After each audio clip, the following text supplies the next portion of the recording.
Alors, c'est parti pour ma toute première vidéo sur Instagram.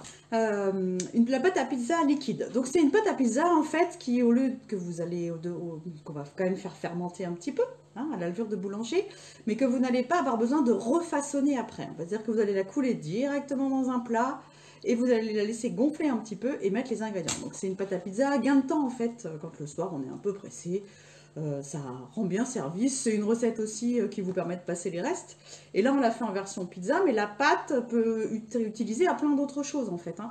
On peut faire la tarte maroilles qu'on fait dans le Nord. Vous pouvez l'utiliser, cette pâte aussi, pour mettre des restes de fromage, pour faire une tarte chèvre épinard, par exemple. Enfin, c'est une pâte qui peut être utilisée pour autre chose que pour faire de la pizza.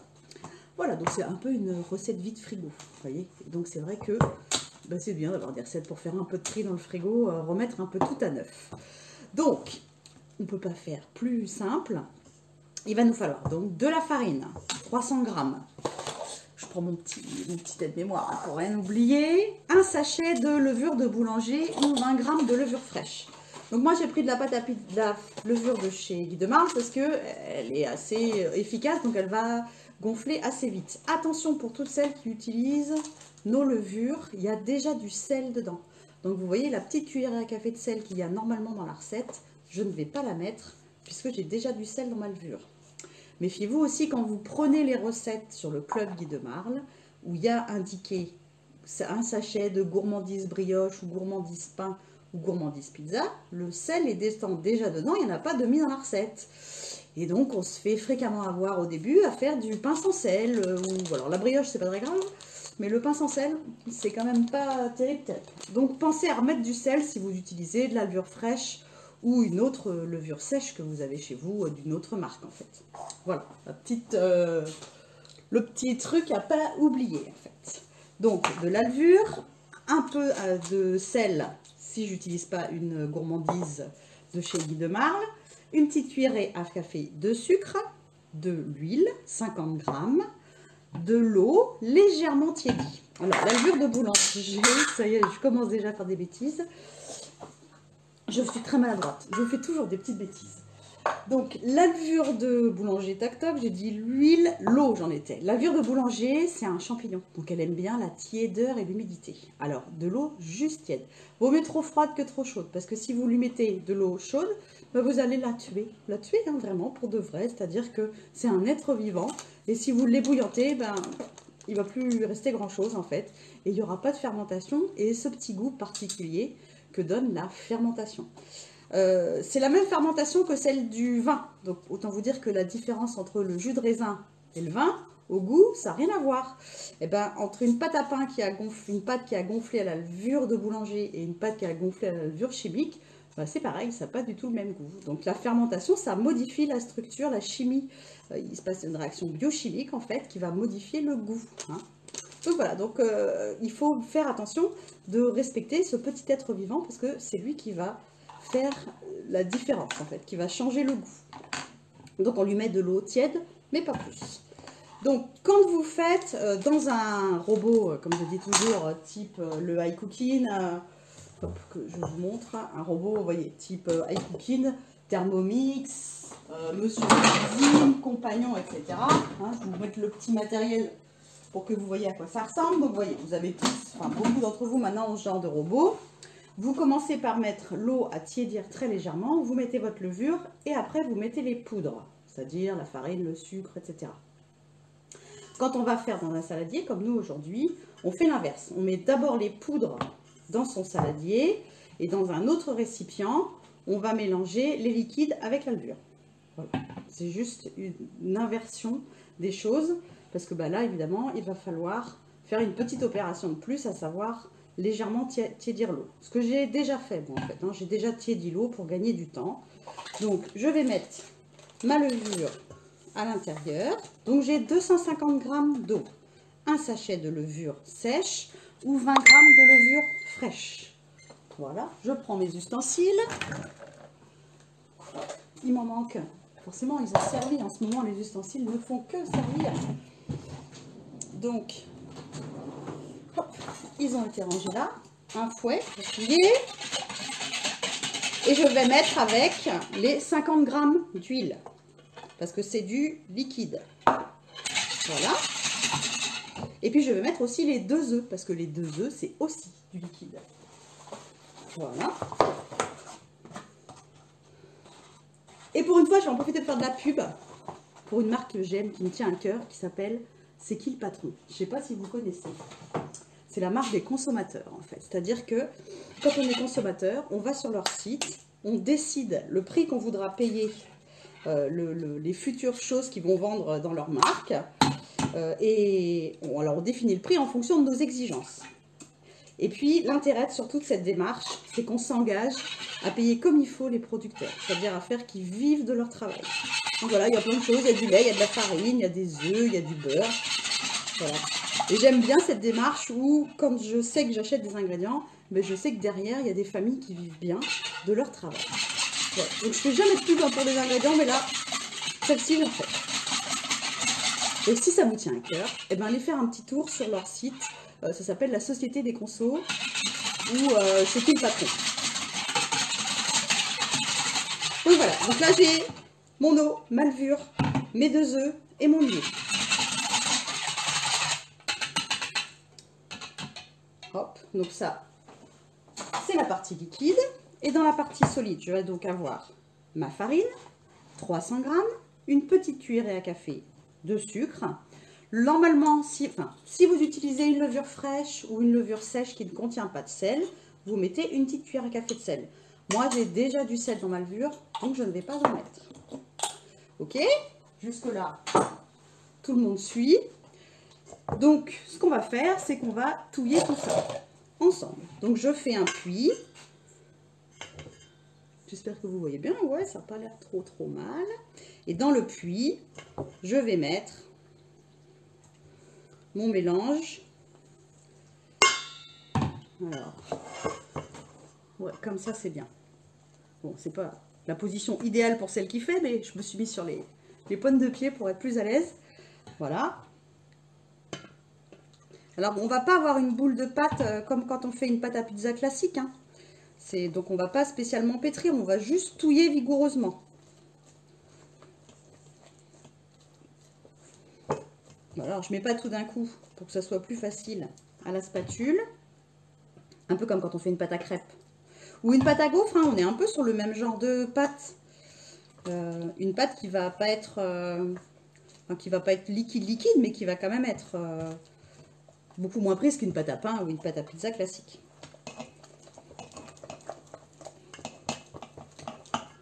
Voilà, je vais sans doute mettre tout le reste. Donc vous voyez, c'est vraiment une recette hyper rapide à faire.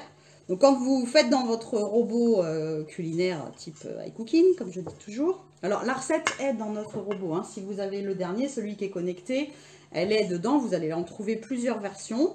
Moi j'avoue que j'ai un petit faible pour celle de ma collègue Cathy Béal, qui a toujours des super recettes. Donc là on fait quasiment sa recette de pâte à pizza liquide sans levure chimique.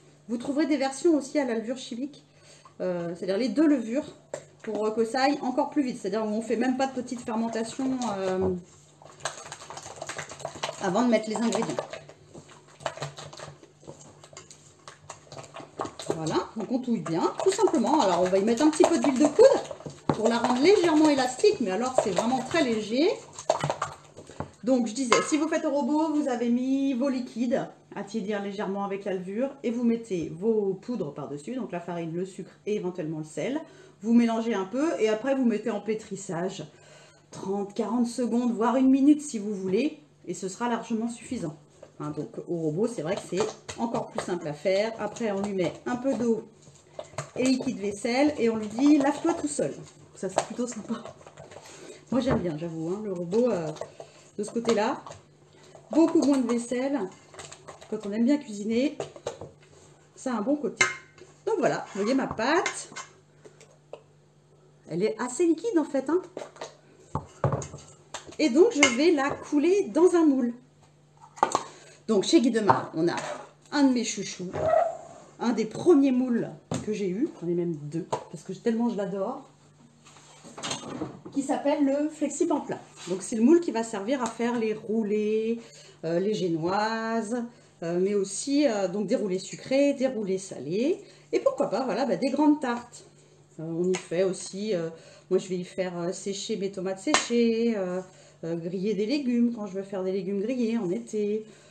On fait tellement de choses dans le Flexipan plat, c'est impressionnant quoi. Si vous allez sur le Club Guy de Marle et que vous voyez toutes les recettes qu'on peut faire juste dans ce moule, vous allez vous rendre compte, c'est dingue. En fait, on y fait soit des choses très familiales en fait, comme la recette qu'on est en train de faire, et à l'opposé, le roulé pour les enfants, voilà par exemple, ou des recettes comme celle-ci. Et puis à l'opposé, on va y faire des choses qui sont traiteurs ou vraiment pâtissiers haut de gamme en fait, hein, puisque c'est le moule qui va permettre, je vais m'en servir demain pour réaliser les bases de mes bûches, par exemple, y compris des belles bûches modernes que font les pâtissiers maintenant en fait, hein, puisque on va pouvoir y mouler. Demain, on va faire un entremets, pardon. Donc après, pour mouler en cadre, on fait ses bases à l'intérieur et ensuite, on moule dans un cadre, en fait. Donc, avec la spatule, j'en mets bien partout. Voilà, je lisse, hein, pour qu'il y ait de la préparation partout. Et je vais laisser ma pâte gonfler une petite demi-heure, à peu près, histoire que la fermentation se fasse et développe un petit peu de goût et puis que la pâte gonfle légèrement. Pour gagner du temps et que vous puissiez voir ce que ça donne, et parce qu'on est nombreux à la maison avec le confinement, donc c'est pas grave si j'en ai deux, là je peux la mettre autrement au frigo et elle attendra demain sans aucun problème hein, d'être garnie, ou même de la garnir et de la mettre au réfrigérateur pour ne plus avoir qu'à la cuire demain si j'avais une journée très prise. Donc voilà, après une petite demi-heure, on voit un petit peu de bulle. Donc elle a commencé à gonfler. Celle-là, elle n'a pas tout à fait une demi-heure. Elle a peut-être qu'un petit quart d'heure, 20 minutes. Je vais allumer le four sur 200, c'est ça. Ce coup-ci, je ne me trompe pas. Parce que la dernière fois, j'ai fait une recette. Je m'étais trompée de température. Cette fois-ci, je vais tâcher de mettre la bonne. Pour celle qui avait suivi. Donc là, je me sens plus seule que sur Facebook. Hein. Sur IGTV, j'ai pas vos petits retours. J'avoue, c'est moins rigolo. Il doit y avoir un endroit où il y a des messages, mais je ne sais pas où c'est. Donc il va falloir que je trouve ça ou comment ça marche. Donc une fois qu'on a laissé gonfler un petit peu comme ça, on va mettre la sauce tomate. Puisque c'est une pizza. Mais j'aurais très bien pu, c'est une recette que j'aime bien faire autrement, avec des restes de fromage. Quand j'ai envie de mettre ma boîte à fromage au clair, comme je dis, ou qu'il y a des fromages un petit peu qu'il faudrait le tube de dentifrice après, vous voyez ce que je veux dire? Eh ben là c'est pas mal. Ça vous permet de les, comme la pâte elle est assez douce, vous allez mettre vos fromages, ils vont cuire. Donc forcément déjà ça va les adoucir un peu, ils seront moins forts. Et puis avec la pâte qui est assez douce, bah, du coup ça marche bien. Il faut quand même aimer le fromage, mais ça marche bien. Ça peut être servi un soir avec une salade verte, ou bien pour l'apéritif, vous les resservez en allumettes. Vous voyez, vous découpez des petits bâtonnets pour l'allumette en apéro, c'est hyper sympa. Et puis je vous dis, on a plein d'autres recettes. Moi je vois sur le club, on a une recette comme ça avec cette pâte là, où on met des épinards et puis des morceaux de chèvre. Enfin, voilà, il y a plein de possibilités. Et la version pizza, c'est vrai que c'est assez simple. Alors, le truc où tout le monde me dit, bah oui, mais ta pâte, elle est liquide, tu fais comment pour poser tes ingrédients? Eh bien, vous allez voir. Donc, je vais utiliser plutôt une des petites cuillères spatule, ce sera plus simple. Je prends une spatule cuillère, en quelque sorte. Et donc, on va poser...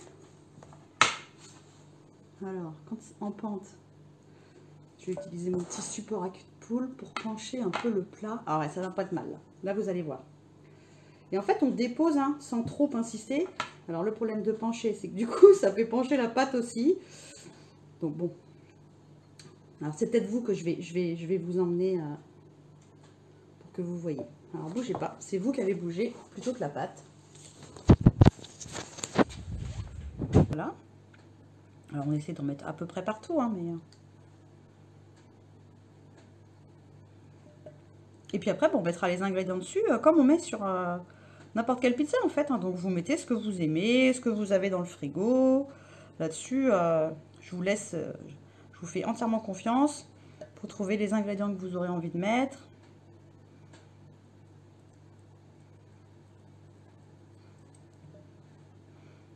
Alors on pourrait très bien faire une pizza base crème, aucun problème. À ce moment-là, bah, vous mettez de la crème fraîche ou de la crème que vous avez un petit peu fouettée avec avec du parmesan par exemple, pour lui donner du goût. Voilà, bon, hop, je vais vous remettre à votre place. Attention, désolé pour les petits doigts, hop, voilà.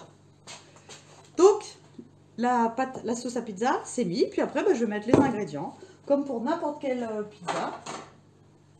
Donc, j'ai prévu de la mozzarella.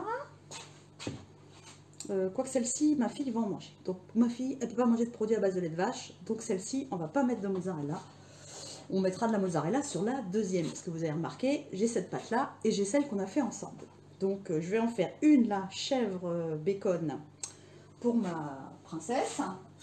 Et j'en ferai une autre avec une bonne vieille reine, tout ce qu'il y a de plus classique, pour mon fiston. Voilà. Et puis nous, les parents, on n'est pas gaspillés, on mange tout. On aime tout. Bon, voilà. Ma fille fait pas exprès, en fait, d'être intolérante au lait de vache, c'est pas volontaire.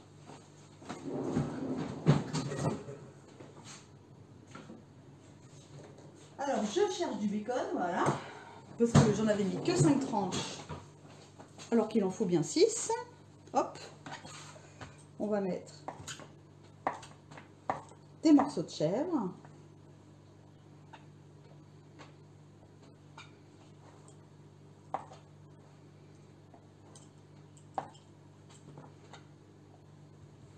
Voilà, dans le milieu,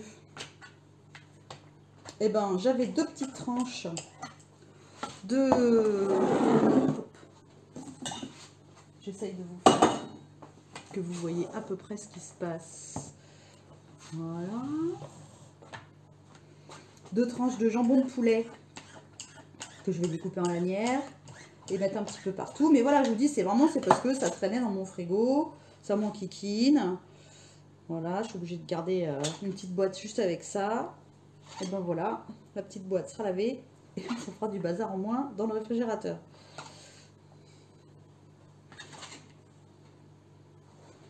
Le reste du chèvre, on va le mettre aussi, tant qu'à faire. Comme ça, lui aussi.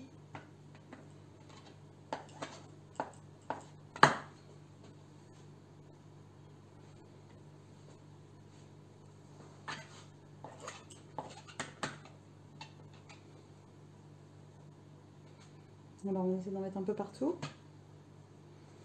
Et voilà, ne pas oublier l'origan. Parce que s'il n'y a pas d'origan, c'est pas pareil.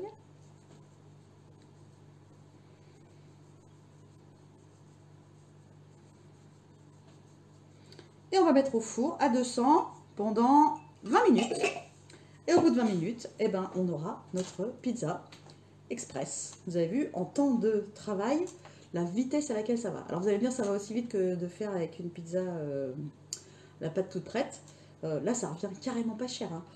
D'abord, et puis vous êtes sûr que vous n'avez pas mis d'ingrédients bizarroïdes, parce que c'est aussi ça l'intérêt de cuisiner maison, c'est qu'on ne mange pas tout un tas d'additifs qui sont pas très sains quand on les multiplie. Donc voilà, ce genre de petite recette, ça va aussi vite que si on avait acheté de l'industriel. Et par contre, eh ben, on sait qu'on ne mange pas de trucs qui ne sont pas bons pour la santé. Donc voilà, je la mets et je vous mettrai juste la photo après en publi. Je ne vais pas faire durer la vidéo 20 minutes de plus. Mais voilà, ça vous permet de voir à quel point cette recette, elle est hyper rapide, hyper facile.